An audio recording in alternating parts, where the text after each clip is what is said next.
जवानी ये दारू है बड़ी सुहानी, ये दारू हर कुछ ना सोच मेरे यारा ले प्यार से तू।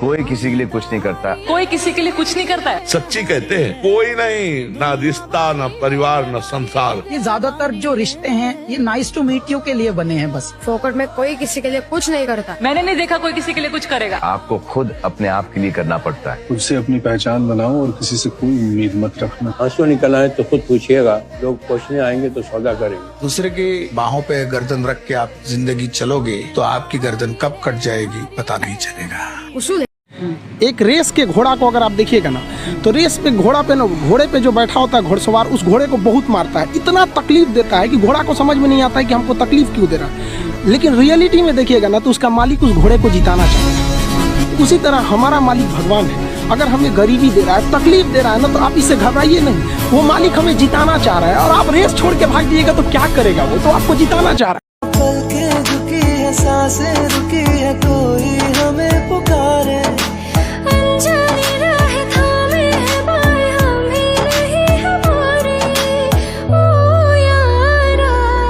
क्या दिल ने कहा, क्या तुमने सुना, जो दिल ने कहा हाँ मैंने सुना। आते हैं, थोड़ा प्यार से आते हैं।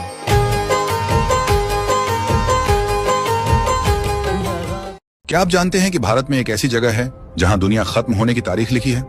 उत्तराखंड की पहाड़ियों में करीब 90 फीट नीचे एक रहस्यमयी गुफा है, पाताल भुवनेश्वर।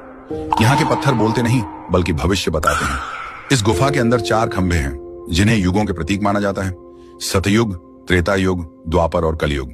मान्यता है कि कलयुग का खंभा हर साल धीरे धीरे ऊपर की ओर बढ़ रहा है और जिस दिन यह खंभा गुफा की छत को छू लेगा उसी पल कलयुग का अंत हो जाएगा। विज्ञान इसे स्टैलेग्माइट फॉर्मेशन कहता है, पत्थर जो पानी की बूंदों से धीरे धीरे बनते और बढ़ते हैं।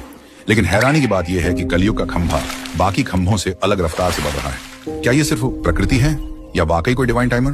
अब चलिए गुफा के और अंदर। कहा जाता है कि इस गुफा की खोज त्रेता युग में राजा ऋतुपर्ण ने की थी और द्वापर युग में पांडवों ने यहाँ तपस्या की थी। गुफा के भीतर पत्थरों की ऐसी आकृतियां हैं जो शेषनाग, गणेश जी का कटा हुआ मस्तक और केदारनाथ, बद्रीनाथ के प्रतीकों जैसी दिखती है। लेकिन रुकिए, सबसे डरावनी बात अभी बाकी है। गुफा के अंदर एक बेहद संकरा रास्ता है जिसके बारे में कहा जाता है कि यह सीधे पाताल लोक की ओर जाता है। कई साहसी लोग आगे बढ़े लेकिन ऑक्सीजन की कमी और रहस्यमयी अजीब आवाजों ने उन्हें वापस लौटने पर मजबूर कर दिया। और तब समझ आता है पाताल भुवनेश्वर सिर्फ एक गुफा नहीं बल्कि वक्त का वो पहिया है जो याद दिलाता है हर चीज का अंत तय है। अब सवाल आपसे है, क्या आप मानते हैं कि कलयुग का अंत करीब है? कमेंट में लिखिए जय भोलेनाथ।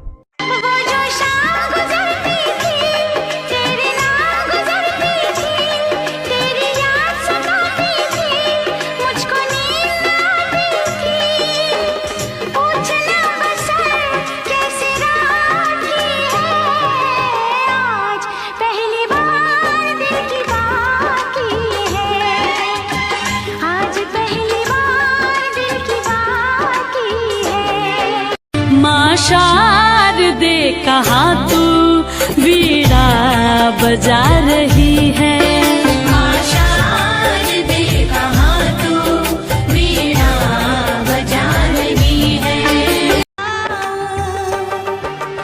उड़ता बादल बहता पानी बोले रुत मस्तानी, उड़ता बादल बहता पानी बोले रुत मस्तानी। क्या सबसे प्यारा मेरा यारा राजा हिंदुस्तानी। कितना प्यारा तुझे